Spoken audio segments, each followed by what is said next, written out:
আবু সুফিয়ান মহা বড় কাফের মুশরিক নেতা, আল্লাহর নবীর সাথে সবগুলো যুদ্ধে এই পারের নেতা মুহাম্মদ সাল্লাল্লাহু আলাইহি ওয়াসাল্লাম, ওই পারের নেতা আবু সুফিয়ান। উহুদের যুদ্ধে এই পারের সেনাপতি মুহাম্মদ সাল্লাল্লাহু আলাইহি ওয়াসাল্লাম, ওই পারের সেনাপতি আবু সুফিয়ান। খন্দকের যুদ্ধে এই পারের সেনাপতি মুহাম্মদ সাল্লাল্লাহু আলাইহি ওয়াসাল্লাম, ওই পারের সেনাপতি আবু সুফিয়ান।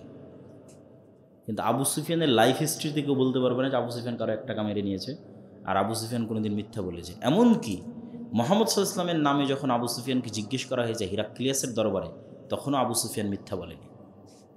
কেননা মিথ্যা বললে নেতৃত্বের ক্রাইটেরিয়াতে বাতিল হয়ে যায়, আর নেতা থাকতে পারে না। যেমন মক্কার একজন কাফের মুশরিক নেতা আবু তালেব, আল্লাহর নবীর চাচা, সে মুশরিক, মূর্তি পূজক, কিন্তু মিথ্যুক। আবু তালেব মিথ্যুক?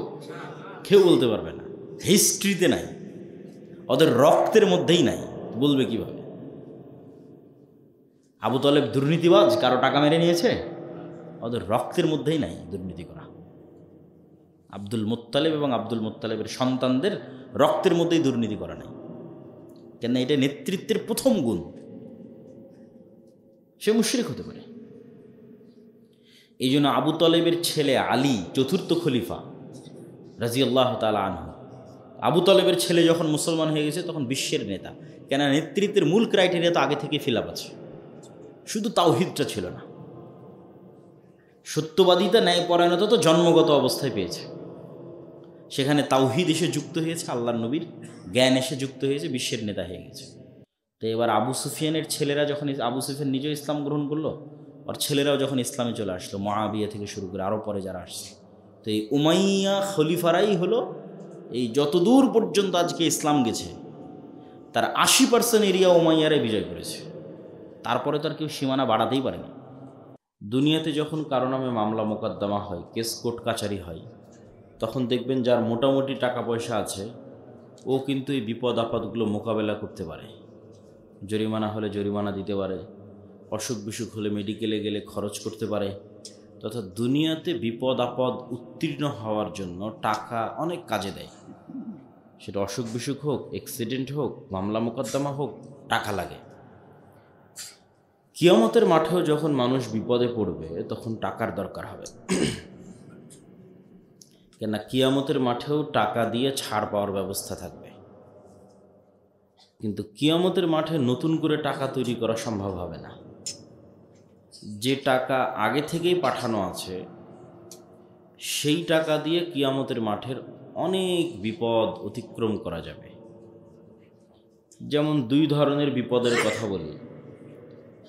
দুনিয়াতে আল্লাহ যে কাজগুলো করার আদেশ দিয়েছেন, 5 ওয়াক্ত সালাত হোক, সিয়াম হোক, হালাল রুজি হোক, এগুলোর সবটাই যে মানুষ শতভাগ করতে পেরেছে এটার গ্যারেন্টি খুব কম মানুষের পক্ষে দেওয়া সম্ভব।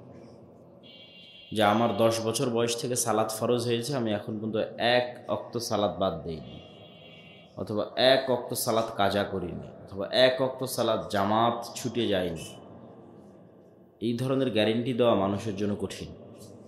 সালাত আমি নির্ভুল আদায় করেছি, নির্ভুল অজুর উপর আদায় করেছি। তো আল্লাহর আদেশবাচক কাজে যেমন মানুষের গ্যারেন্টি দেওয়া কঠিন, যে আমার ইনকামে 1 টাকাও হারামের অন্তর্ভুক্তি নাই, খুব কঠিন মানুষের জন্য বলা। ঠিক তেমনি আল্লাহর নিষেধ থেকে দূরে থাকাও মানুষের জন্য কঠিন। কেউ বলবে যে আমি আমার পুরো জীবনে 1টা গুনাহও করিনি, নিষ্পাপ আছি।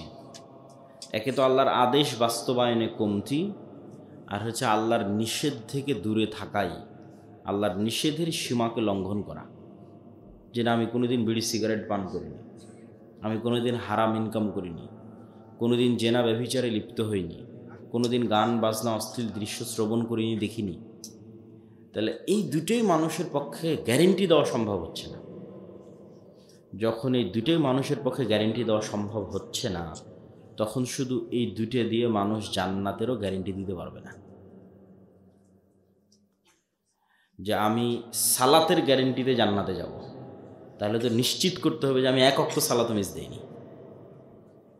বলবে যে আমি গুনাহ মুক্ত, এই জন্য জান্নাতে যাব, তাহলে তো নিশ্চিত করতে হবে যে আমি 1টাও গুনাহ করিনি।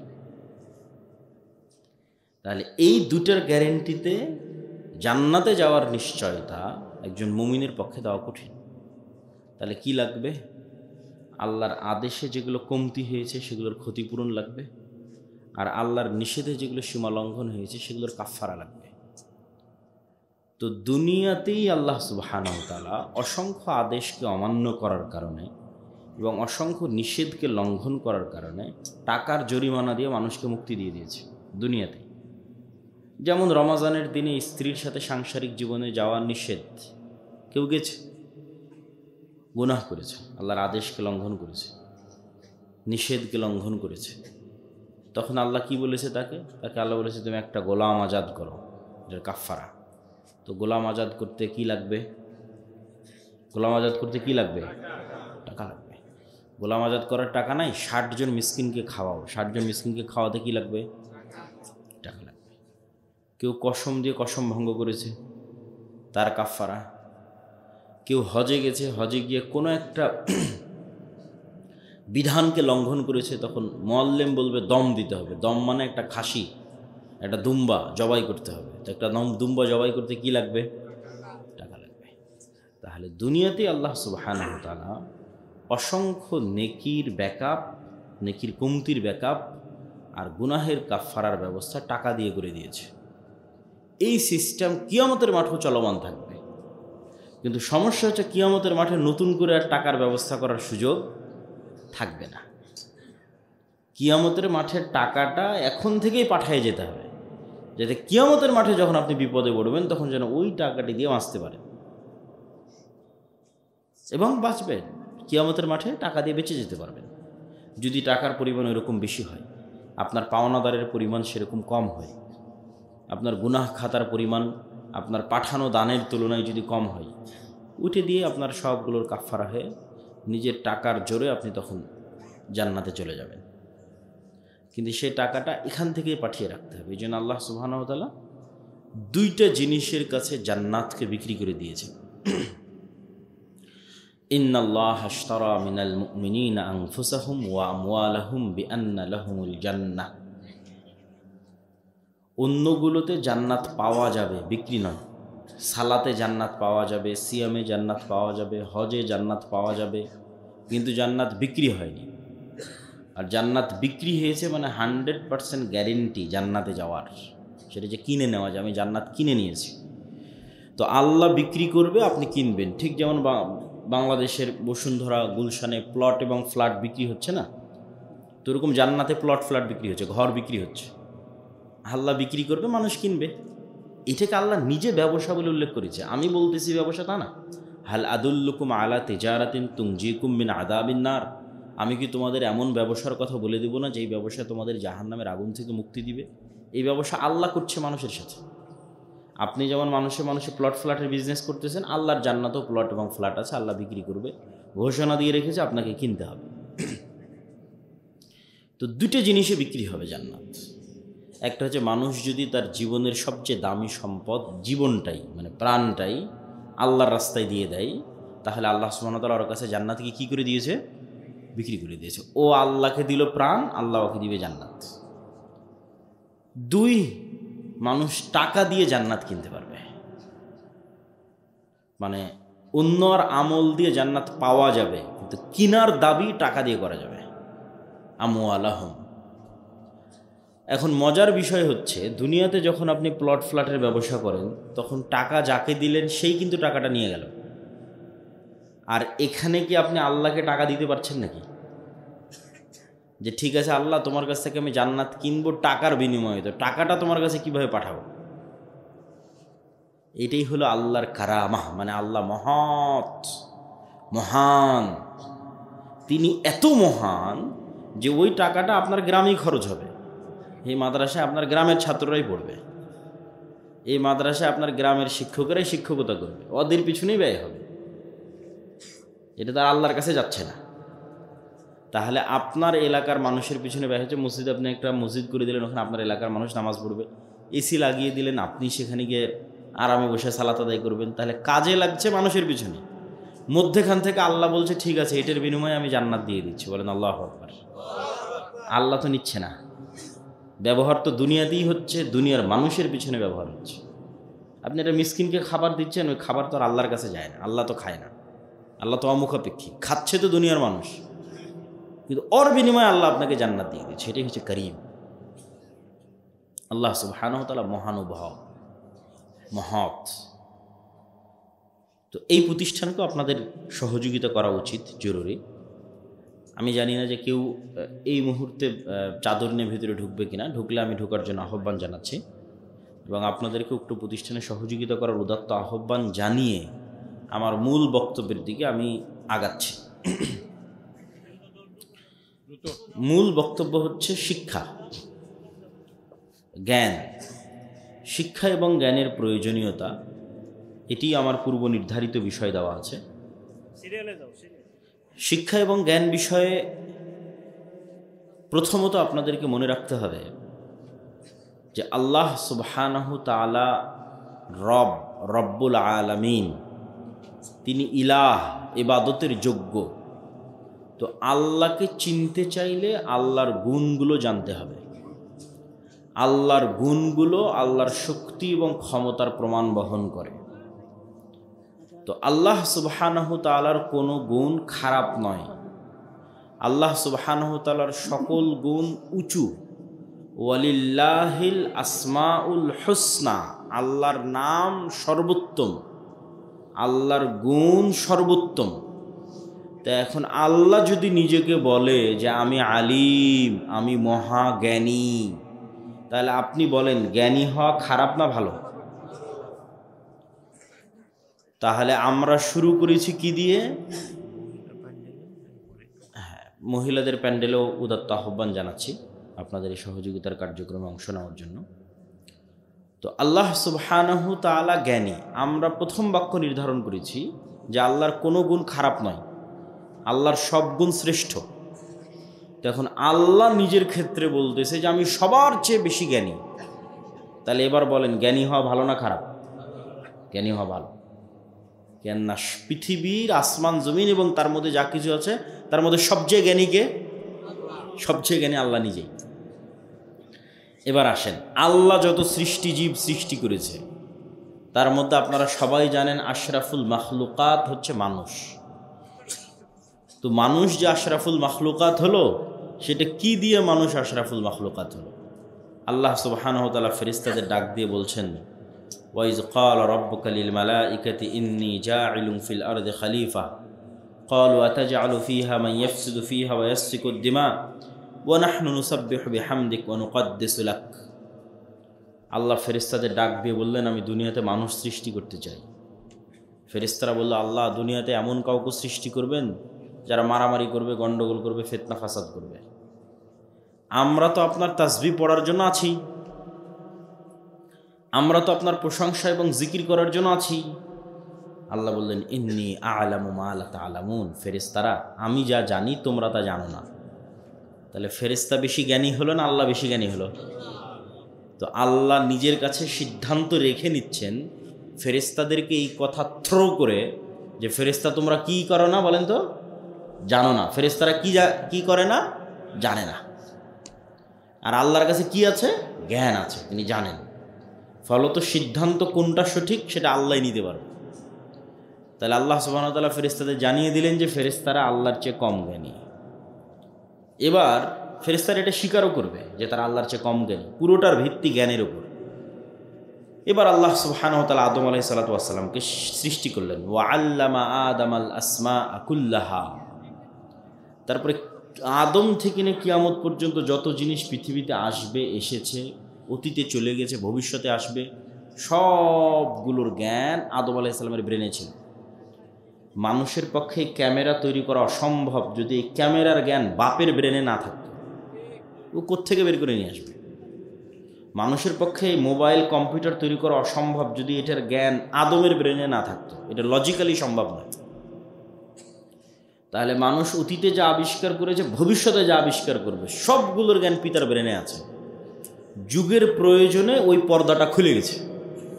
আদম আলাইহিস সালামের ব্রেন থেকে কপি হতে হতে হতে হতে হতে হতে আমার ব্রেনেও আছে।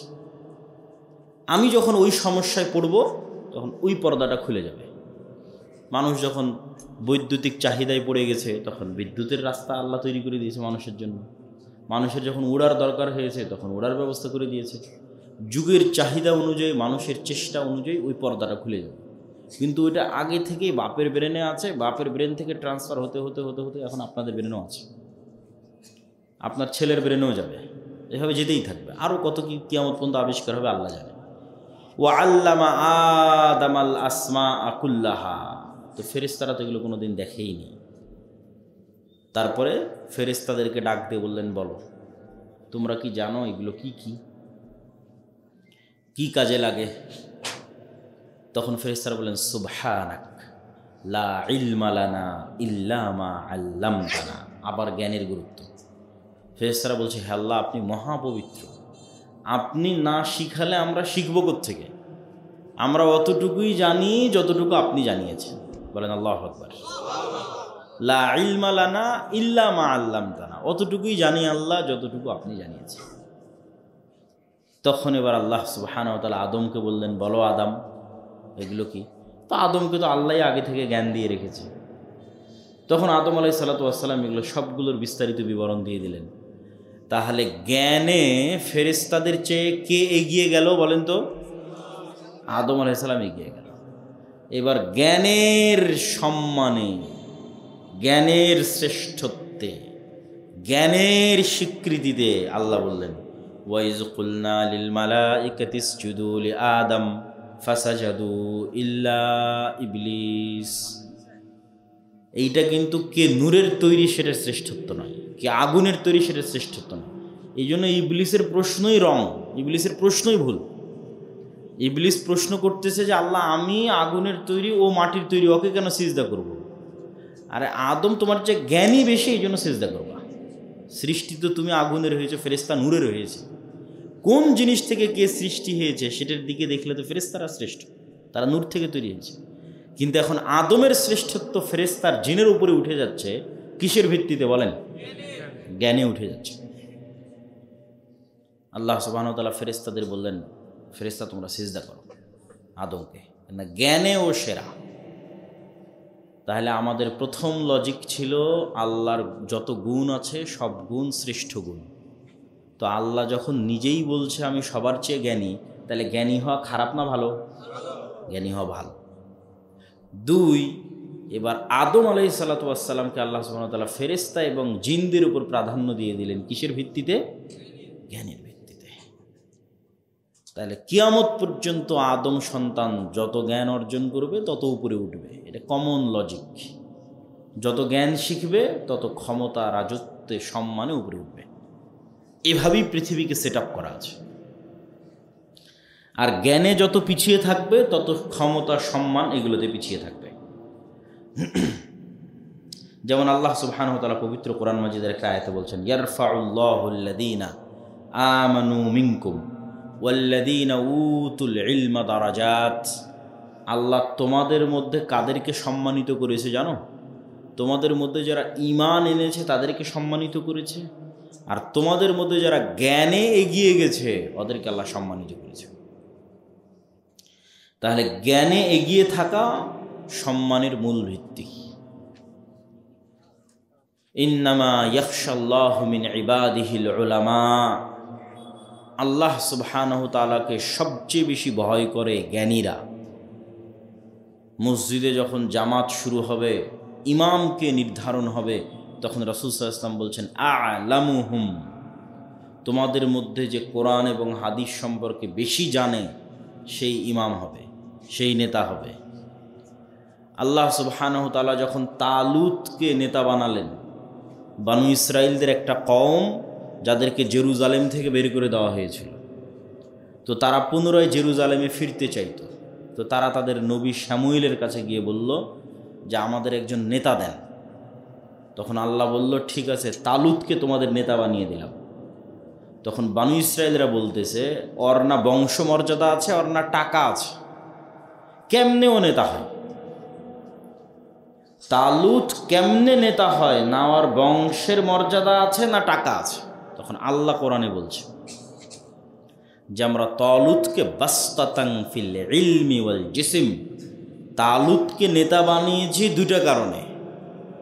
এক, তালুত তোমাদের যে জ্ঞানী বেশি, বলেন আল্লাহু আকবার।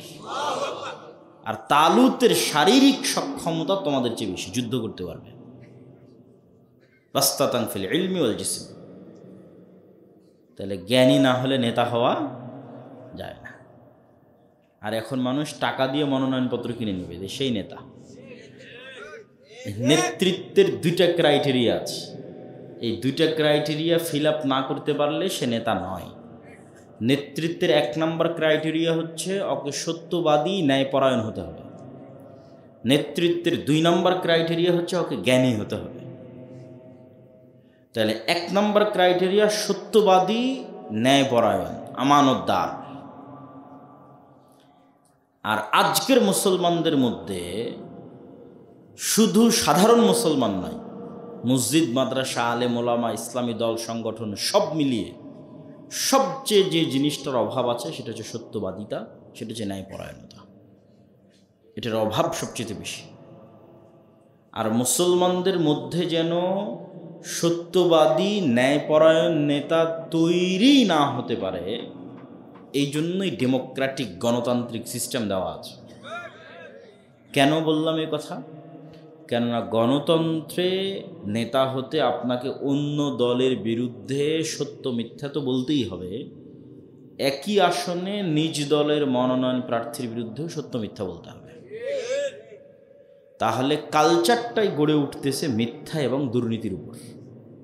আর যখনই একজন ব্যক্তি মিথ্যা বলে ফেলতেছে এবং দুর্নীতি করে ফেলতেছে, তখন আল্লাহর দৃষ্টিতে, ইসলামের দৃষ্টিতে নেতৃত্বের ক্রাইটেরিয়া থেকে বাতিল, ওর আর নেতা হওয়ার কোনো সুযোগ নাই।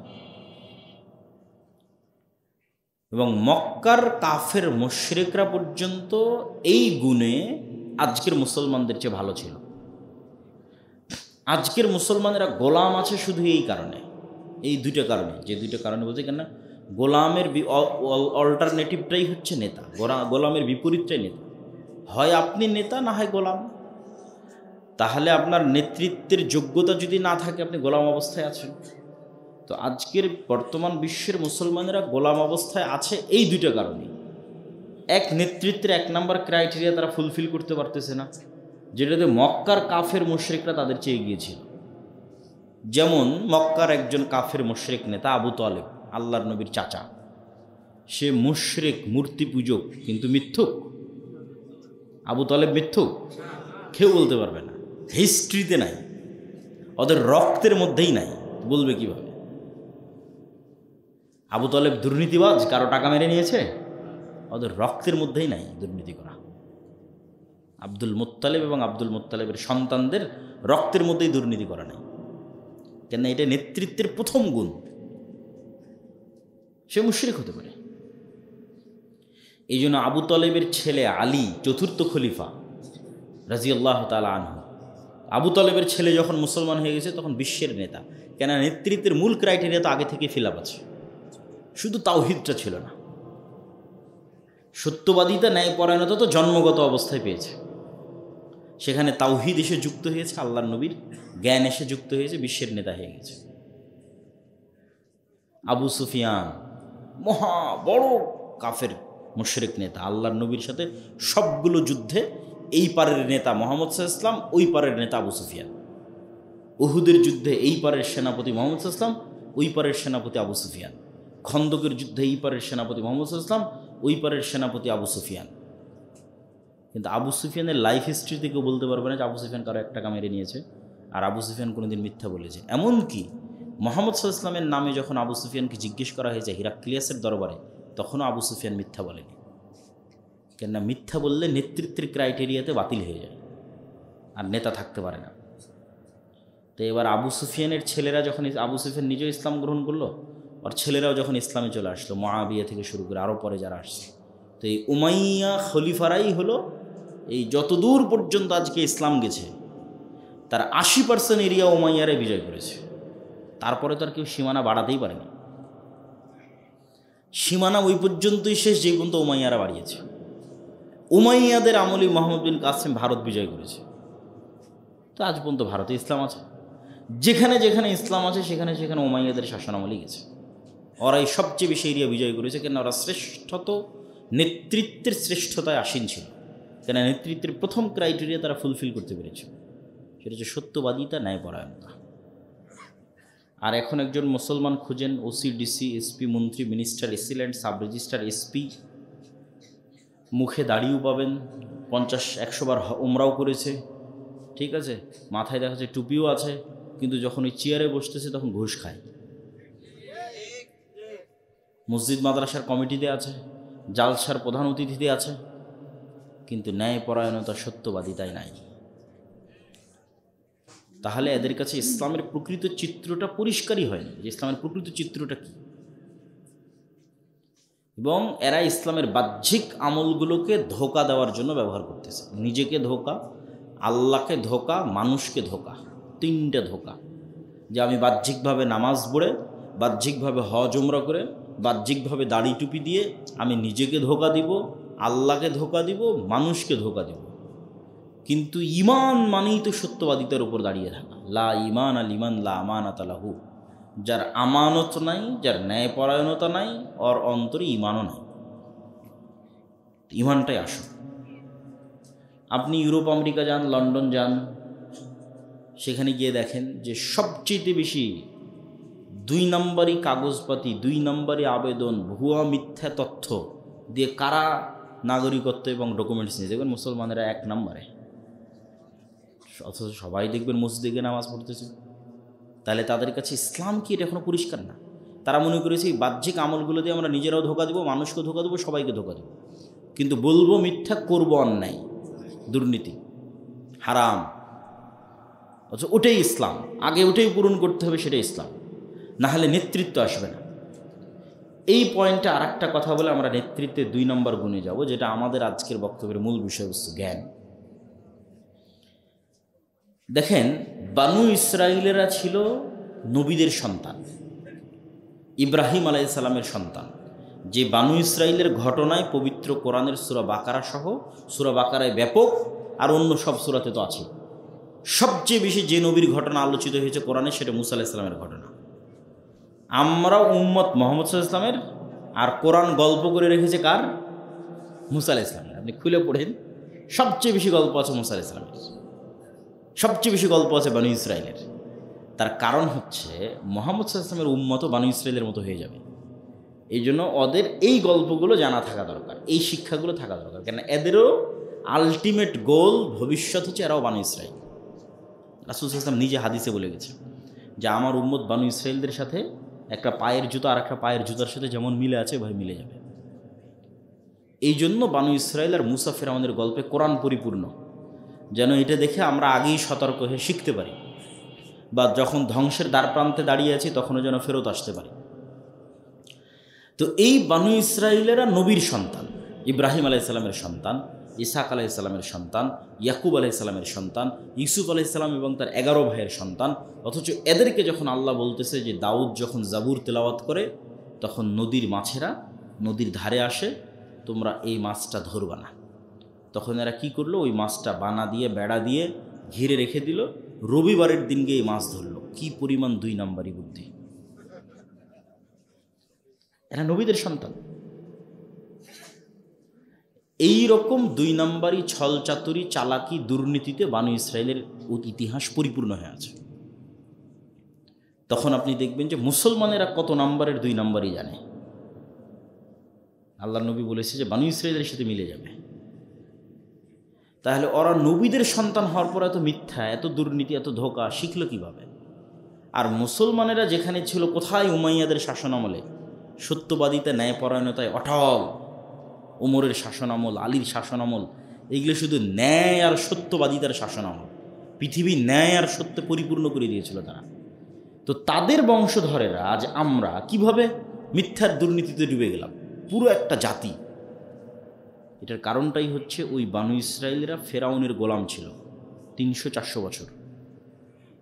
তো যখন গোলাম থাকেন, তখন এই একটা রুটি দিয়ে বললাম যে এই রুটি তোরা 10 জন গোলাম তোদের জন্য।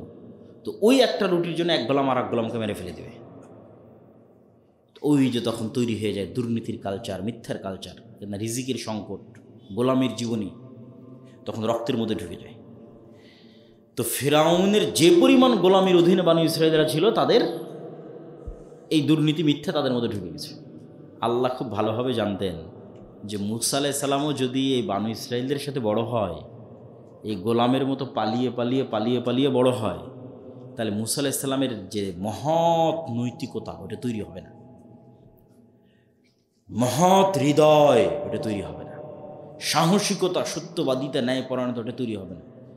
মুসাকে তুলে নিয়ে গিয়ে ফেরাউনের বাড়িতে মানুষ করে। ফেরাউন মুশরিক হতে পারে, ফেরাউন কাফের হতে পারে, কিন্তু ফেরাউনের বাড়িতে মানুষ হলে মুসা আলাইহিস সালাম মিথ্যা বলা শিখবে না। বোঝেননি মনে হয় আমার কথা? ফেরাউনের বাড়িতে মানুষ হলে খাবার নিয়ে কাড়াকাড়ি করে দুর্নীতি করা শিখবে না, কিন্তু গোলামদের সাথে মানুষ হলে তো এটাই শিখবে। না হলে যেই দিন মুসা আলাইহিস সালামের সামনে ফেরাউনের একটা লোক বানু ইসরাইলের একটা লোকের উপর জুলুম করলো, আর মুসা আলাইহিস সালাম এক থাপ্পড় দিয়ে ফেরাউনের লোককে হত্যা করে দিল, ওই জায়গায় মুসা আলাইহিস সালামের জায়গায় যদি কোনো বানু ইসরাইল থাকতো, ও থাপ্পড় দেওয়া দূরের কথা, মুখ দিয়ে কথা উচ্চারণ করার সাহস করতে পারত না। কেন? ওই যে গোলাম অবস্থায় বড় হয়েছে, ওই নৈতিকতাটুকু নাই যে এই অন্যায়টার প্রতিবাদ করতে হবে, করবে কেমনি, ওই ভিত্তিটা নাই। তো মুসা আলাইহিস সালাম ফেরাউনের বাড়িতে মানুষ এসে দেখে তো একটা থাপ্পড় দিয়ে দিতে পেরেছে, এক থাপ্পড়ে মরে গেছে। এইটাই এ নেতা হয়ে যাবে। এখন মুসা আলাইহিস সালামের মধ্যে নেতৃত্বের গুণ চলে এসেছে, কেননা সত্যবাদিতা এবং ন্যায়পরায়ণতার উপর তার জন্ম হয়েছে, তার বৃদ্ধি হয়েছে। আর আমরা মিথ্যা বলা শিখেছি, দুর্নীতি করা শিখেছি কখন? যখন ব্রিটিশদের গোলাম ছিলাম 190 বছর। ওই স্বভাব এখনো ছাড়তে পারিনি আমরা। সম্মানিত উপস্থিতি, কর্ডোভার জামে মসজিদ, আর যখন তৈরি হয় তখন বিশ্বের সবচেয়ে বড় মসজিদ ছিল কর্ডোভার জামে মসজিদ। 70,000 মানুষ এক ফ্লোরে সালাত আদায় করতে পারবে, আর সেটাই এখন পৃথিবীর সবচেয়ে বড় গির্জা। নাউজুবিল্লাহি মিন যালিক। যে মসজিদটা ঈসা আলাইহিস সালাম এবং মারিয়াম আলাইহিস সালামের মূর্তিতে পরিপূর্ণ হয়ে আছে, মানুষ ওখানে গিয়ে যে সালাত আদায় করে গ্রেফতার করা হবে। স্পেনে যত গির্জা আছে প্রত্যেকটা গির্জাই মসজিদ। আপনি বাহির থেকে মনে করবেন এর মসজিদ, কেননা মেহরাবের মতো আছে, মিনারের মতো আছে, ভিতরে ঢুকে দেখবেন তো গির্জা। তাহলে ওয়াকফের জমি মুসলমানদের, নির্মাণ হয়েছে মুসলমানদের টাকায়, কিন্তু পরিণত হয়ে আছে গির্জায়। এই কর্ডোভার রাস্তাঘাটগুলো ছিল লাইব্রেরি, জ্ঞান বিজ্ঞান চর্চার কেন্দ্র। হাজার হাজার লাইব্রেরি ছিল, শত শত মাদ্রাসা ছিল। আর স্পেনের ম্যাপ যদি আপনি গুগল ম্যাপে গিয়ে দেখেন তাহলে দেখবেন এটা যে ইউরোপের মধ্যে, স্পেনের সীমানার সাথেই লাগিয়ে আছে ফ্রান্সের সীমানা, স্পেনের সাথেই লাগিয়ে আছে ইতালি এবং ফ্রান্স। তো ইউরোপের লোকজন এই স্পেনে আসতো জ্ঞান অর্জন করতে, কেন এটা একটা আরেকটার সাথে লাগানো। বাংলাদেশ থেকে ভারত যাওয়া যেমন, ভারত থেকে বাংলাদেশে আসা যেমন, বাংলাদেশ থেকে পাকিস্তান যাওয়া তেমন, ঠিক তেমনই ফ্রান্স, ইতালি, লন্ডন এগুলো থেকে মানুষ স্পেনে যেত জ্ঞান অর্জন করতে, মুসলমানদের স্পেনে, কর্ডোভা এবং গ্রানাডায়। আর বাগদাদে মুসলমানেরা তৈরি করেছিল দারুল হিকমা, যে দারুল হিকমা হালাকু খাঁ, চেঙ্গিস খাঁ জ্বালিয়ে দিয়েছিল। ফোরাত নদীর স্রোত আটকে গেছিল যে দারুল হিকমার বই নদীতে ফেলে দেওয়ার কারণে হালাকু খাঁ এবং চেঙ্গিস খাঁ ধ্বংস করে দিল, কেন ওদের কাছে জ্ঞানের কোনো গুরুত্ব ছিল না। তো মুসলমানদের কাছ থেকে জ্ঞান শিখে গিয়ে ওদের জ্ঞানের চর্চা শুরু হয়েছে। এই জন্য দেখবেন যে বই পুস্তকে, সমাজবিজ্ঞানে, ইতিহাসে লেখা থাকবে মধ্যযুগীয় অন্ধকার বা অন্ধকারাচ্ছন্ন মধ্যযুগ। এটা ডাহা মিথ্যা কথা। এই মধ্যযুগীয় অন্ধকার ইউরোপে ছিল, মুসলমানদের তখন স্বর্ণযুগ, মুসলমানদের তখন আলোর যুগ, জ্ঞান বিজ্ঞানের যুগ, কিন্তু ইউরোপে অন্ধকার ছিল। ওটাই আমাদের বই পুস্তকে লেখা আছে যে মধ্যযুগীয় অন্ধকার। মুসলমানদের মধ্যযুগীয় অন্ধকার ছিল। ওই মধ্যযুগীয় অন্ধকার যখন ইউরোপে ছিল তখনই মুসলমানদের স্বর্ণযুগ ছিল। মুসলমানদের কাছ থেকে জ্ঞান শিখে গিয়ে যখন তারা জ্ঞান বিজ্ঞানের চর্চা শুরু করলো, তখন ইউরোপের পাদ্রীরা এই সমস্ত বিজ্ঞানীদের ফাঁসি দিতে লাগলো। তখন ইউরোপের লোকজন বলল যে পাদ্রীদেরকে হটাও, এই গির্জা আলাদের হটাও, সেকুলার স্টেট তৈরি করো, রাষ্ট্রের মতো চলবে, এখানে পাদ্রী গির্জাদের কোনো অংশ থাকবে না। ওরা ওদের প্রয়োজনে সেকুলার রাষ্ট্র তৈরি করেছিল, সেইটা ওরা আমাদের উপর চাপিয়ে দিয়েছে। যখন এই ইউরোপ তার জ্ঞান বিজ্ঞানে শক্তিশালী হয়ে সারা পৃথিবী দখল করে নিল, তখন এই সেম সেকুলার স্টেট মুসলমানদের উপর চাপিয়ে দিয়েছে।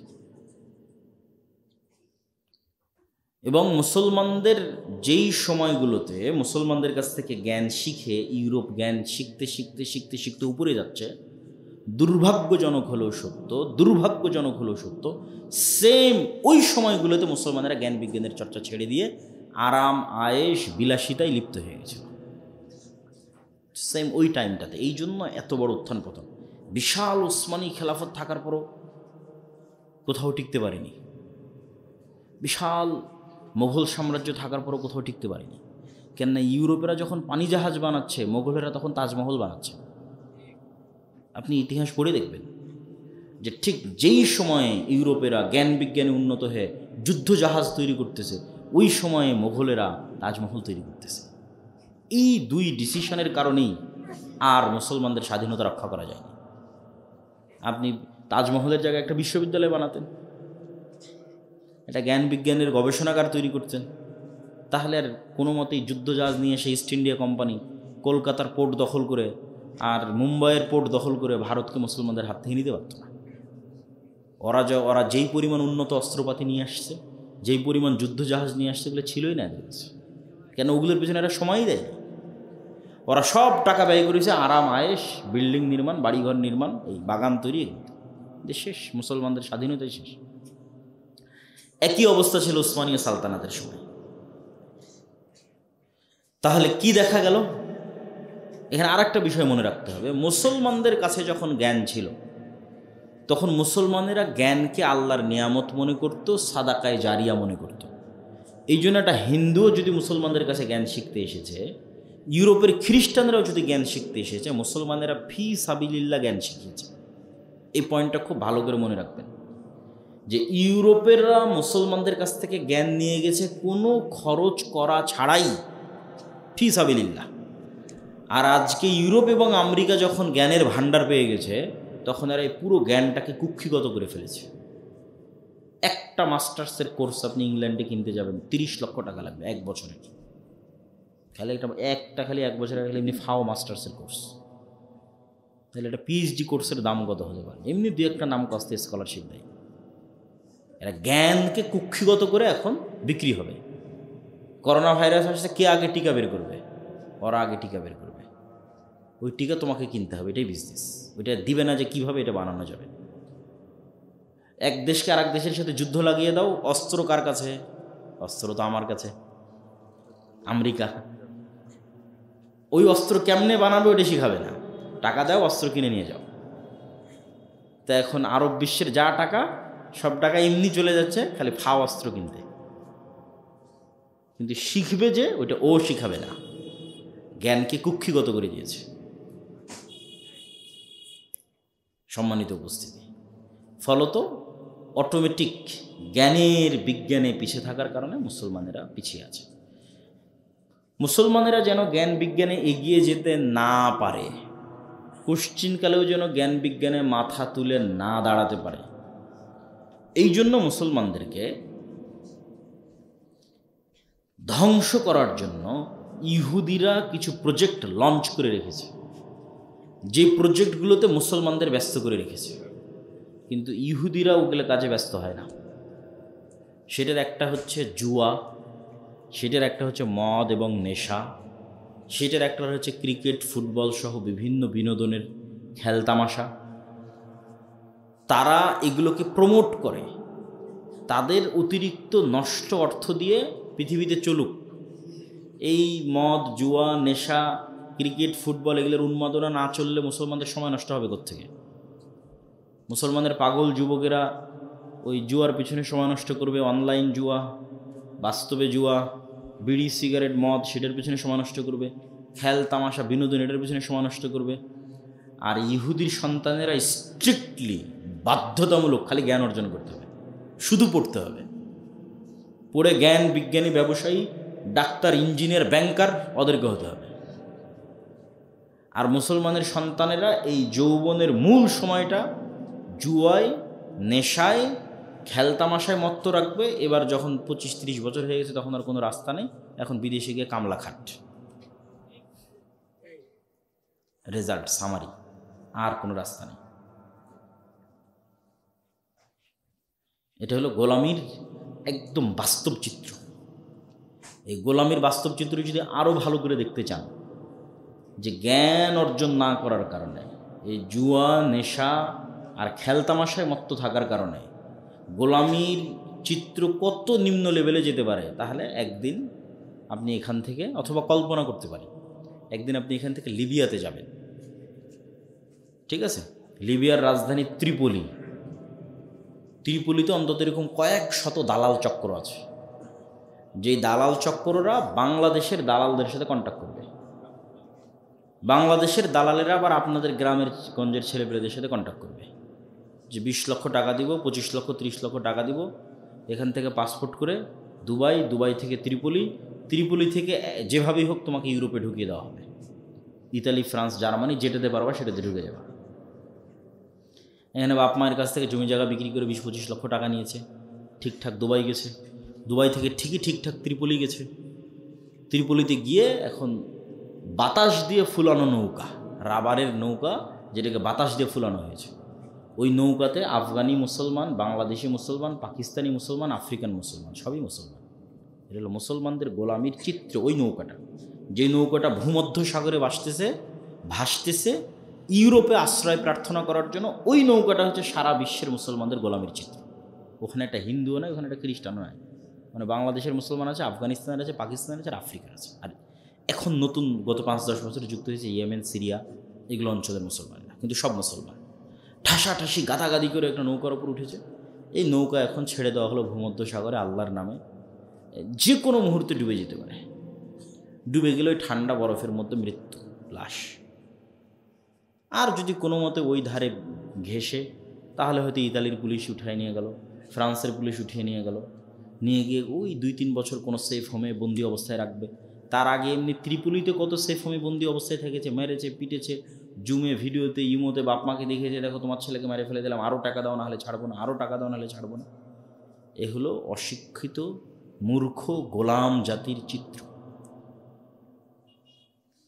সম্মানিত উপস্থিতি, এই জন্য জ্ঞান মানুষের সৌন্দর্য, জ্ঞান মুসলমানদের সৌন্দর্য।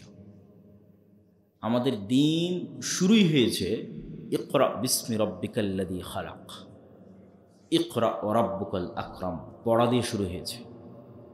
আর জ্ঞানের কথা বলতে বলতে রাসূলুল্লাহ সাল্লাল্লাহু আলাইহি ওয়াসাল্লাম, তার সাহাবীরা, আল্লাহ সুবহানাহু ওয়া তাআলা নিজে কোরআনে জ্ঞানের কথা দিয়ে পরিপূর্ণ করে রেখেছে। অথচ আমাদের মধ্যে জ্ঞান চর্চার কোনো কালচারই নাই। এই জন্য সৈয়দ মুজতবা আলী তার বই কেনা প্রবন্ধের মধ্যে লিখেছে যে বাঙালির যাত্রার মঞ্চে ঢোকার টিকিট কাটার টাকা আছে, বাঙালির কোথাও জাদু হবে, কোথাও কি বলে ওর নাম, খেলা হবে, কোথাও ছবি হবে হলে, সেটা কেটে ওই ছবির হলে ঢুকে ছবি দেখার টাকা আছে, কিন্তু বই কিনতে বললে বই কেনার টাকা নেই। আর বই পড়ার সময়ও নাই, চায়ের স্টলে বসে আড্ডা দেওয়ার সময় আছে, টিভিতে ঘন্টার পর ঘন্টা মুভি দেখার সময় আছে, কিন্তু বই যে পড়বে কালচারই নাই, এই সংস্কৃতিই নাই। অথচ ইংল্যান্ডে আমি 1 বছর ছিলাম, তো আপনি পার্কে যান, বিমানে উঠেন, আমি নিজে বিমানে উঠেন, বাসে উঠেন, ট্রেনে উঠেন, বই পড়ার কালচার আছে। কাউকে না কাউকে দেখবেন, 4-5 জন দেখবেন যে বই পড়তেছে। ওদের কাছে আমাদের চেয়ে দামি ফোন আছে, লেটেস্ট আইফোন আছে, কিন্তু কালচারটা আছে বই পড়ার। আমি মাঝে মধ্যে ওদের বই পড়ার ছবি তুলে আব্দুর রহমান আব্দুর রহিমের কাছে পাঠাতাম, যে এরা কাফের মুশরিক হতে পারে, কিন্তু জ্ঞান চর্চার আগ্রহ আছে, যেই কারণে এরা এখনও টিকে আছে, জ্ঞানের শক্তিতে এখনও টিকে আছে। আর আমরা মুসলমানেরা শুধু সময় নষ্টে টিকে আছি। তো এই জন্য জ্ঞান অর্জন এবং বইয়ের কথা যেহেতু আসলো, সেহেতু বক্তব্য আরও সামনে এগিয়ে যাওয়ার আগে আমাদের এখানে 2-3টা বই দিয়ে গেছে। তার মধ্যে একটা হচ্ছে ফিকহুল হাদিস ফাতোয়া সিরিজ। এটাতে পবিত্রতা, তায়াম্মুম, অজু, হাইজ, নেফাস, সালাত, এই পুরো সালাত এবং পবিত্রতা এই মিলে প্রায় 1000 প্রশ্নের উত্তর আছে। তাতে এমন কোনো প্রশ্ন আপনার মাথায় আসতে পারে না যেই প্রশ্নের উত্তর পাবেন না, এটা হতে পারে না। তো এই বইটা আপনার বাড়িতে থাকলে আর কোথাও ফোন দিয়ে জিজ্ঞেস করা লাগবে না যে প্রশ্ন কী, উত্তর কী।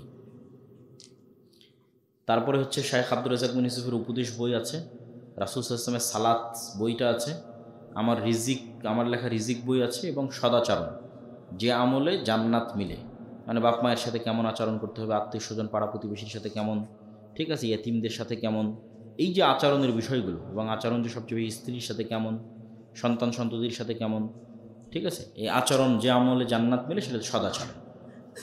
এই বইগুলোকে মূল্যায়ন করার চেষ্টা করব। বলছিলাম জ্ঞানের গুরুত্ব, জ্ঞানের তাৎপর্য, শিক্ষার তাৎপর্য। এবার আসেন, যত অধপতিত অবস্থাতেই থাকেন না কেন, সেখান থেকে উত্থান ঘটাতে হলেও জ্ঞান লাগবে। যখন সেলজুকরা দেখল যে ক্রুসেডাররা, সেলজুক হচ্ছে একটা মুসলমান আব্বাসীয় খেলাফতের মধ্যে একটা খলিফাদের নাম হচ্ছে সেলজুক। সেলজুকরা যখন দেখলো যে ক্রুসেডাররা মানে হচ্ছে ইউরোপ থেকে আসা ক্রুসেডার, তারা একের পর এক শহর বিজয় করতেছে, একের পর এক দেশ বিজয় করতেছে, তখন ওরা এই ক্রুসেডারদের পতন ঘটানোর জন্য একটা মাদ্রাসা তৈরি করল। সেই মাদ্রাসার নাম হচ্ছে মাদ্রাসা নিজামিয়া। যিনি তৈরি করেছিল তার নাম হচ্ছে নিজামুল মুলক। নিজামুল মুলকের নামে মাদ্রাসার নাম হলো মাদ্রাসা নিজামিয়া। এই মাদ্রাসা নিজামিয়া থেকে বড় বড় আলেম ওলামা বের হলো, বড় বড় আলেম ওলামা। শুধু কি আলেম ওলামা বের হলো, ভবিষ্যৎ মুসলমানদের যারা জেরুজালেম উদ্ধার করেছে, যারা ক্রুসেডারদের বিরুদ্ধে জিহাদে নেতৃত্ব দিয়েছে, ইমাদউদ্দিন জিঙ্কি, নূরউদ্দিন জিঙ্কি, সুলতান সালাহুদ্দিন আইয়ুবী, এরা সবাই হচ্ছে এই মাদ্রাসা থেকে পড়া, মাদ্রাসা নিজামিয়া থেকে পড়া। তাহলে যখন জ্ঞানের চর্চার জন্য একটা মাদ্রাসা তৈরি করা হলো, সেই মাদ্রাসায় ভবিষ্যৎ নেতাদের জন্ম হলো, যেই ভবিষ্যৎ নেতারা আবার জেরুজালেমকে উদ্ধার করলো। বাদশাহ আলেকজান্ডারের নাম শুনেছেন, ঈসা আলাইহিস সালামেরও আগের ঘটনা, বাদশাহ আলেকজান্ডারের ঘটনা। তো বাদশাহ আলেকজান্ডার ছিল এরিস্টটল, প্লেটো, সক্রেটিস এদের মাদ্রাসার, এদের স্কুলের ছাত্র। তো জ্ঞানী মানুষের কাছে যখন ছাত্র হয়েছে, জ্ঞানের পর্দা যখন খুলে গেছে, তখন নেতৃত্বের পর্দাও খুলে গেছে। পৃথিবীর অর্ধেকের বেশি বিজয় করে ফেলেছিল আলেকজান্ডার। আজকের যে ব্রিটিশ বিরোধী আন্দোলন করে আমরা যে স্বাধীন বাংলাদেশে এখন বসবাস করতেছি, ন্যূনতম যতটুকু স্বাধীনতা ভারতের কাশ্মীরের মুসলমানদের তুলনায় আমরা একটু বেশি পাই, অথবা ভারতের যে কোনো অঞ্চলের মুসলমানদের তুলনায় বাংলাদেশে বসে যতটুকু স্বাধীনতা আপনি ভোগ করেন, এই স্বাধীনতাটাও ব্রিটিশ বিরোধী আন্দোলনের সময় মুসলমানেরা চিন্তা করেছিল, আল্লাহ রহম করুক, শাহ ওলিউল্লাহ মুহাদ্দিস দেহলভির উপর, যিনি এই শিরক বিদআতে পরিপূর্ণ, কুসংস্কারে পরিপূর্ণ বাদশাহ আকবর তো ধ্বংস করে দিয়েছিল ইসলামকে। বাদশাহ আকবর দ্বীনে ইলাহি প্রজেক্ট লঞ্চ করেছিল খালি হিন্দুদের সাথে মুসলমানদের মিক্সিং করার জন্য। শ্রী চৈতন্যর প্রজেক্ট শুধু এসেই ছিল হিন্দু আর মুসলমানদের মধ্যে কালচারাল মিক্সিং করো। যেখানে এমনিতেই হিন্দুদের সংখ্যা বেশি, এমনি মুসলমানেরা নিজ ইমান আকীদা নিয়ে বাঁচার কথা নয়, সেখানে মুসলমান শাসকই চেষ্টা করতেছে হিন্দু আর মুসলমানের সংস্কৃতির মধ্যে মিল তৈরি করতে। ফলত মুসলমান সমাজ শিরক বেদাত কুসংস্কারে ডুবে গেছে, ধ্বংস। তখন শাহ ওলিউল্লাহ মুহাদ্দিস দেহলভি দেখল যে একে তো মোগল বাদশারা, তারা একে তো না জ্ঞানের চর্চা করতেছে, আর একদিকে মুসলমানদের দিনদারিতা শেষ। তখন শাহ ওলিউল্লাহ মুহাদ্দিস দেহলভি দেখল এটার একটাই রাস্তা, জ্ঞান। জ্ঞানের বাতি যদি আমি না জ্বালাই, তাহলে ভারতের মুসলমানদের ভবিষ্যৎ নাই, শেষ। 190 বছর ব্রিটিশদের জুলুমের পর আর 70 বছর যাবৎ ভারতের জুলুমের পর এখনও যদি মুসলমানেরা ন্যূনতম টিকে থেকেছে, তাহলে এটা শাহ ওলিউল্লাহ মুহাদ্দিস দেহলভির ওই জ্ঞানের বাতি দিল্লিতে বসে জ্বালিয়েছিল। সৌদি আরব থেকে, মক্কা থেকে জ্ঞান অর্জন করে কুতুবি সিত্তার দার্স দেওয়া শুরু করেছিল। তারপরে শাহ ওলিউল্লাহ মুহাদ্দিস দেহলভির ছাত্র তার নিজের ছেলে আব্দুল আজিজ মুহাদ্দিস দেহলভি, আব্দুল আজিজ মুহাদ্দিস দেহলভির ছাত্র শাহ ইসহাক মুহাদ্দিস দেহলভি, ইসহাক মুহাদ্দিস দেহলভির ছাত্র মিয়া নাজির হোসেন দেহলভি, যার প্রায় 1.5 লক্ষের অধিক সারা ভারত, পাকিস্তান, বাংলাদেশে যার ছাত্র ছিল মিয়া নাজির হোসেন দেহলভি।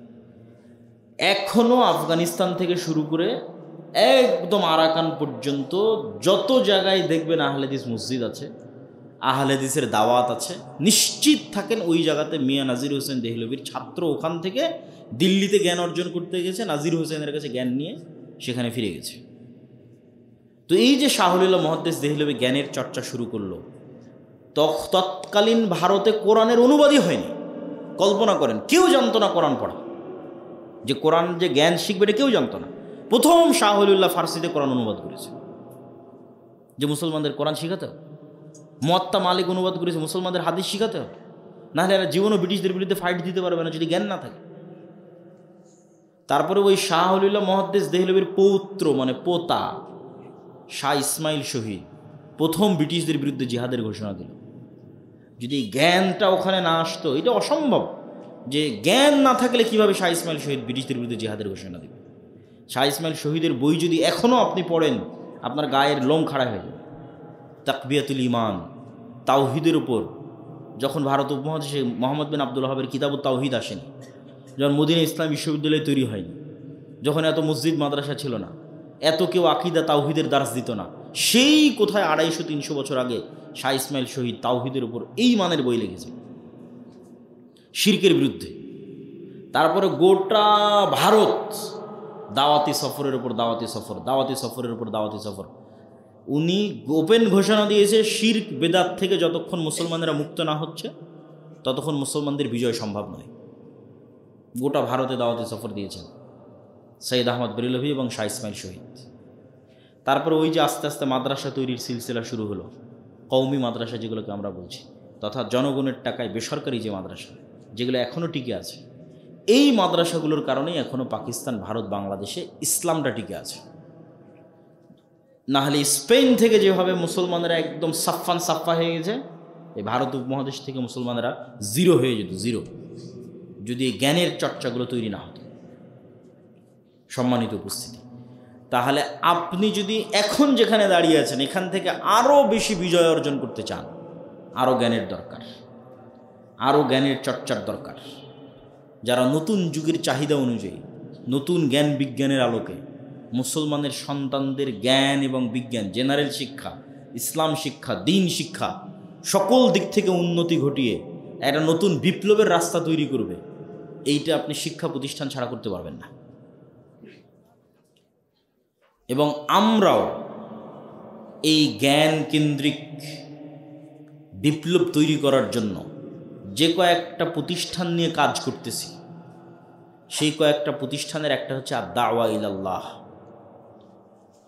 আপনাদের গ্রামগঞ্জের যত মক্তব আছে, যে কোনো মক্তবের শিক্ষক জামিয়া সালাফিয়া ডাঙ্গিপাড়া পবা রাজশাহীতে গিয়ে ট্রেনিং নিতে পারে। 1 সপ্তাহের ট্রেনিং, যাতায়াত খরচও আমাদের, থাকা খাওয়া খরচও আমাদের, সিলেবাসও আমাদের। আমি নিজে লিখেছি যে একটা গ্রামের মুসলমানের সন্তানকে দিনের মৌলিক জ্ঞান কিভাবে দেওয়া যায়, ওইটাকে মাথায় রেখে বইটা লেখা আছে, তালিমউদ্দিন, আদর্শ শিক্ষা, এবং ওইটার উপর শিক্ষকের ট্রেনিং দেওয়া হয়। এই 1 ঘন্টার বক্তব্য আমি আপনাদের কী শিখাবো?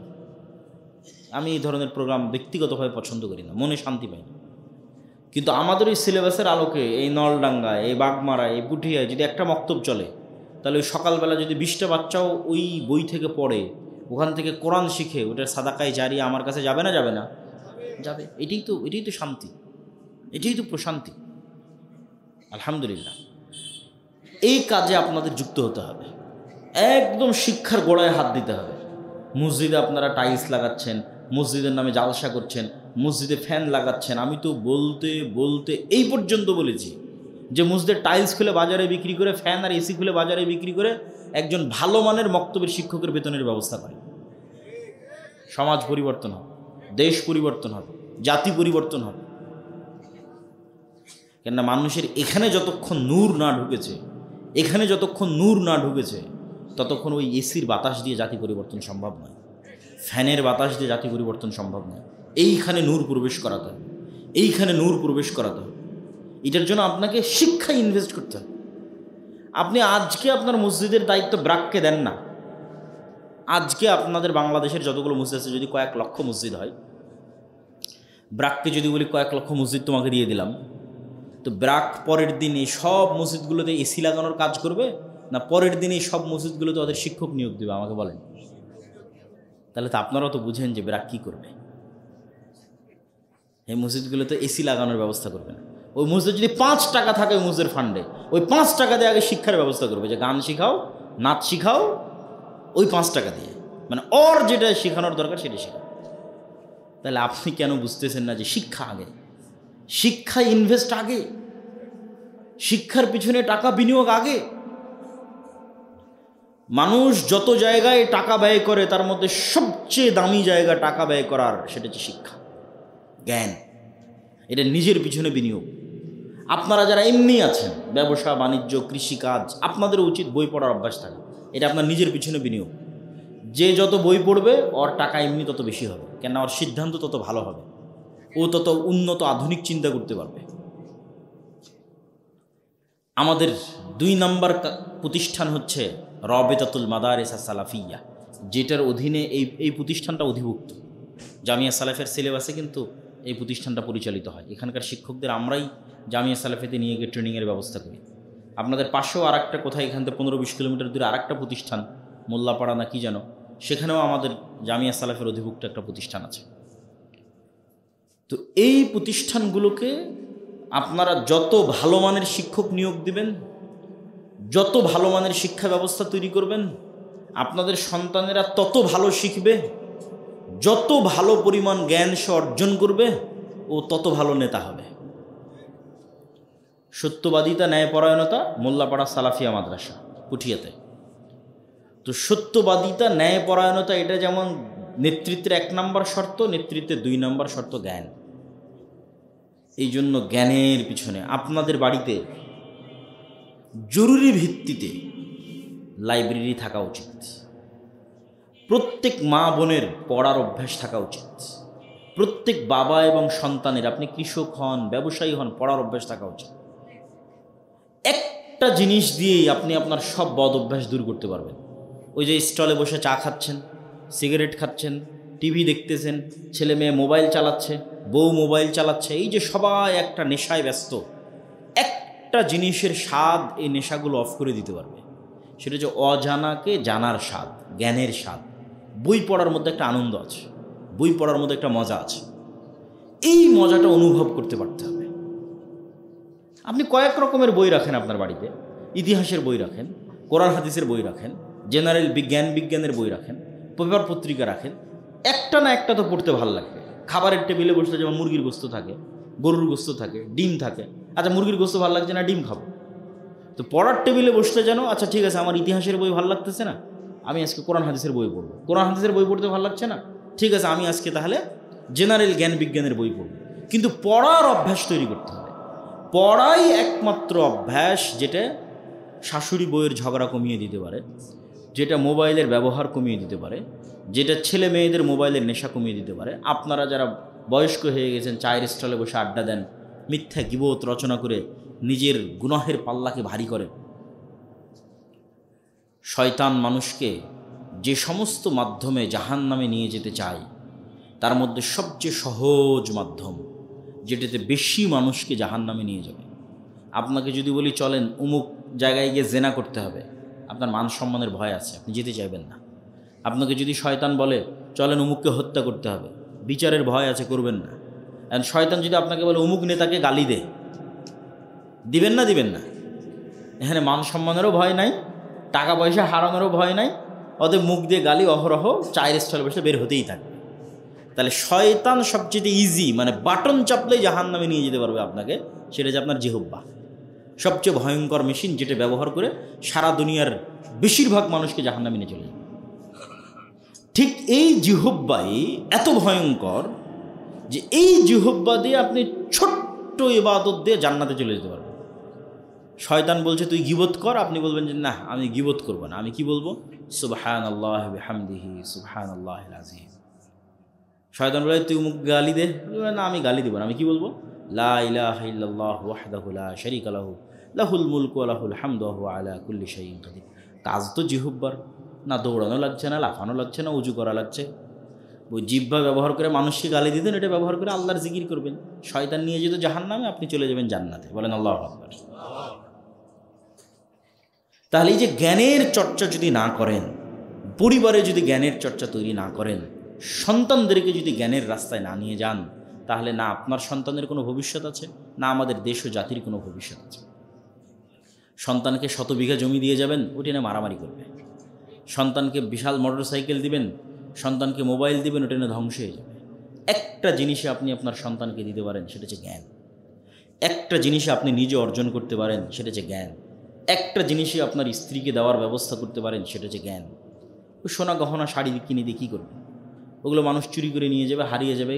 যেটা মাথায় ঢুকবে এটা কেউ চুরি করতে পারবে না, যেটা এখানে ঢুকবে এটা কেউ ফেটেও বের করতে পারবে না, এটা কেউ কপি করতে পারবে না। এটা অমূল্য সম্পদ, স্থায়ী সম্পদ। সম্মানিত উপস্থিতি, আমরা আমাদের বক্তব্যের এই পর্যায়ে এসে রাসূলুল্লাহ সাল্লাল্লাহু আলাইহি ওয়াসাল্লামের কয়েকটা হাদিস যদি আপনাদের সামনে তুলে ধরি, যেগুলো রাসূলুল্লাহ সাল্লাল্লাহু আলাইহি ওয়াসাল্লাম জ্ঞান বিষয় বলেছেন, এটা বলে আমার বক্তব্য শেষ করে দেবো আপনাদের অধৈর্য হওয়ার আগে। রাসূল সাল্লাল্লাহু আলাইহি ওয়াসাল্লাম বলেন, আলা ইন্নাদ দুনিয়া কুল্লুহা মালউনা, তোমরা এই পৃথিবীতে যা দেখছো সব অভিশপ্ত, সব অভিশপ্ত। শুধু দুইটা জিনিস অভিশাপের বাইরে, একটা হচ্ছে আল্লাহর স্মরণ আর একটা হচ্ছে জ্ঞানের চর্চা। এই দুইটা জিনিসের পিছনে যা লেগে আছে সেগুলো অভিশাপের বাইরে, বাকি সব অভিশপ্ত। আল্লাহর স্মরণ এবং জ্ঞানের চর্চা। রাসূলুল্লাহ সাল্লাল্লাহু আলাইহি ওয়াসাল্লাম আর এক হাদিসে বলেন, মান সালাকা তরিকান ইয়ালতামিসু ফীহি ইলমান সাহহালাল্লাহু লাহু তরিকান ইলাল জান্নাহ। যে ব্যক্তি এমন রাস্তায় বের হলো যে রাস্তায় সে জ্ঞান অর্জন করতে চায়, তাহলে বাড়িতে ফিরে আসার আগ পর্যন্ত সে আল্লাহর রাস্তায় আছে। আর যে ব্যক্তি জ্ঞানের রাস্তায় বের হলো তার জন্য আল্লাহ সুবহানাহু ওয়া তাআলা জান্নাতের রাস্তা সহজ করে দিবেন। মান ইউরিদিল্লাহু বিহি খায়রান ইফাক্কিহু ফিদ্দীন। তোমরা কি দেখতে চাও আল্লাহ কাকে ভালোবাসে? আল্লাহ কার কল্যাণ চাই? কার বাড়ি গাড়ি করে দিয়েছে তার কল্যাণ চাই? না, দেখো যাকে আল্লাহ জ্ঞান দিয়েছে আল্লাহ সুবহানাহু ওয়া তাআলা তার কল্যাণ চাই। তো আল্লাহ সুবহানাহু ওয়া তাআলা যার কল্যাণ চায় তাকে আল্লাহ জ্ঞান দেন। আতাহুল্লাহুল হিকমাতা, এমন মানুষ যাকে আল্লাহ জ্ঞান দিয়েছে আর সে জ্ঞান মানুষের মধ্যে বিতরণ করে বেড়াচ্ছে, তাকে দেখে ঈর্ষা করতে পারো। এই দুইটা মানুষকে দেখে ঈর্ষা করতে পারো।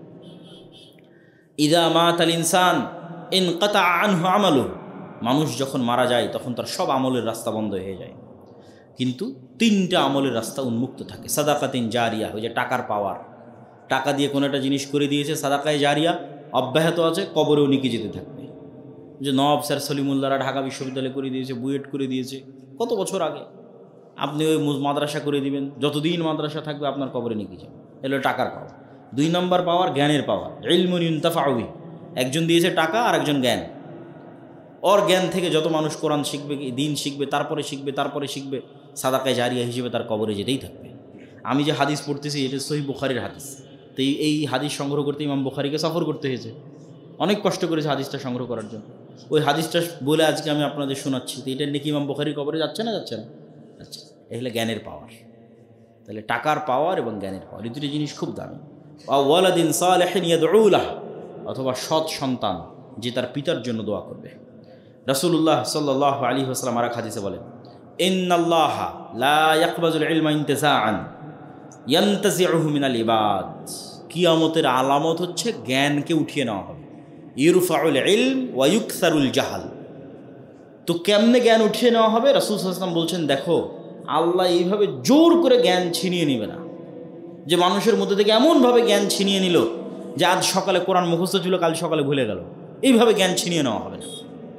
তাহলে জ্ঞান কিভাবে উঠে যাবে? ইরফাউল ইলম, কিয়ামত ততদিন হবে না যতদিন জ্ঞান না উঠে যায় আর মূর্খতা আকাশ থেকে বর্ষণ না হয়। তো কীভাবে জ্ঞান উঠে যাবে? আলেম ওলামার মৃত্যুর মাধ্যমে জ্ঞান উঠে যাবে। ইদা আলাম ইয়াবকা আলেমান, মাদ্রাসাও নাই, আলেম তৈরির কারখানাও নাই, দুনিয়া তার কোনো আলেমও বেঁচে না। ইত্তাখাদান নাস রুউসান জুহালা, মানুষ হচ্ছে জাহেল মূর্খদেরকে নেতা হিসেবে গণ্য করবে, আর এই জাহেল মূর্খরা নিজেরাও পথভ্রষ্ট হবে, তাদেরকেও পথভ্রষ্ট করবে। সম্মানিত উপস্থিতি, তাহলে এই যে হাদিসগুলো আমি আপনাদের সামনে তুলে ধরলাম, এই হাদিসগুলোতে রাসূলুল্লাহ সাল্লাল্লাহু আলাইহি ওয়াসাল্লাম স্পষ্টভাবে জ্ঞানের যে গুরুত্ব, জ্ঞানের যে তাৎপর্য এবং জ্ঞান অর্জনের যে ফজিলত, সেই বিষয়গুলো স্পষ্টভাবে ফুটে উঠেছে। খায়রুকুম মান তাআল্লামাল কুরআন ওয়া আল্লামাহ। এই যে কোরআন, এই কোরআন হচ্ছে জ্ঞানে পরিপূর্ণ। আল্লাহ সুবহানাহু ওয়া তাআলা সবচেয়ে জ্ঞানী, আর এটা হচ্ছে আল্লাহর আওয়াজ, আল্লাহর শব্দ।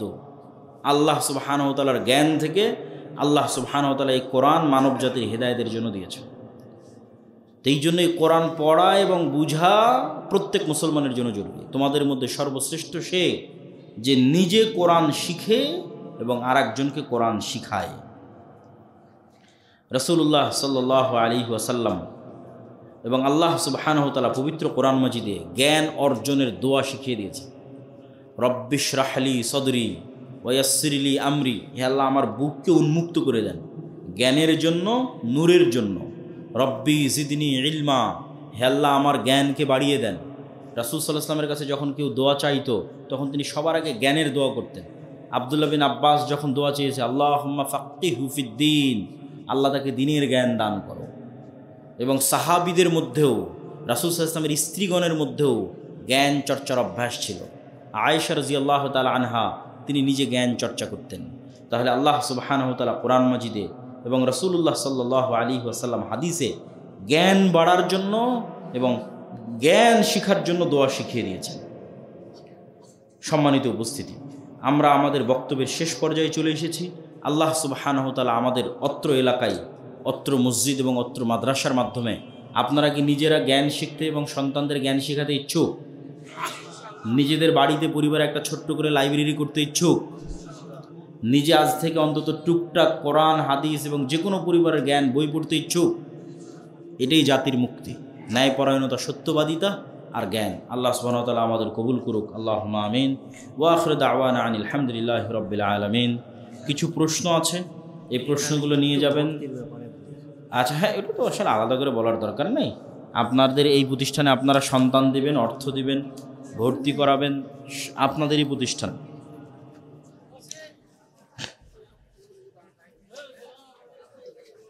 খালিদ বিন ওয়ালিদ যে মুসলিম ছিল না, তো বীর তৈরি হলো কিভাবে? ও, মা মুসলিম ছিল না, তো বীর তৈরি হলো কিভাবে? আমাদের নবী মুহাম্মদ সাল্লাল্লাহু আলাইহি ওয়াসাল্লামের মাও তো মুসলিম ছিল না। এবং যত সাহাবী ওই সময় ইসলাম গ্রহণ করেছে তারা সবাই কাফের থেকে মুসলমান হয়েছে, মুশরিক থেকে মুসলমান হয়েছে। মানুষের বংশমর্যাদা, মানুষের রক্তের সম্পর্ক, মানুষের টাকা পয়সা, সকল কিছুর উপর প্রভাব বিস্তার করে জ্ঞান। জ্ঞানের নূর সকল কিছুর উপর ছাপিয়ে যায়।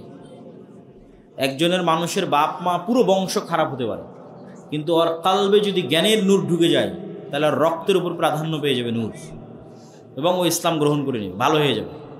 ওমর ইবনুল খাত্তাব রাদিয়াল্লাহু তাআলা আনহু যেমন হয়েছে, ঠিক তেমনি খালিদ বিন ওয়ালিদ হয়েছে, যুগে যুগে মুসলমানেরা হয়েছে। এই যে আপনার এখানে প্রশ্ন জিজ্ঞেস করেছেন হায়েজ অবস্থা নিয়ে, এগুলো সব প্রশ্ন আমাদের যে আজকের ফতোয়ার বই বলেছি 1000, সেই বইয়ের মধ্যে আছে।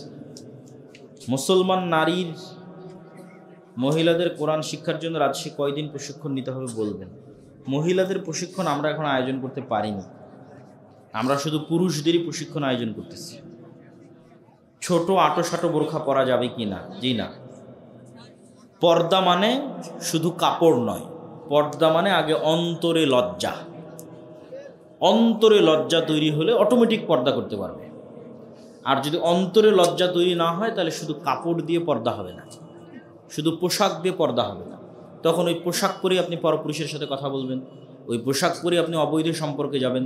তাহলে আগে তৈরি হতে হবে অন্তরে লজ্জা, এবং লজ্জাটা হবে আল্লাহর সামনে। সবচেয়ে বেশি লজ্জা পেতে হবে আল্লাহ সুবহানাহু ওয়া তাআলা। বাপ মায়ের লজ্জা, ভাই বোনের লজ্জা, এগুলো লজ্জায় কাজ নাই। আল্লাহ সুবহানাহু ওয়া তাআলার সামনে লজ্জা পেতে হবে। যখন অন্তরে আল্লাহর সামনে লজ্জা তৈরি হবে তখন পোশাক এমনি ঠিক হয়ে যাবে, তখন নিজে নিজেই আপনার মধ্যে লজ্জার প্রতিক্রিয়া কাজ করবে।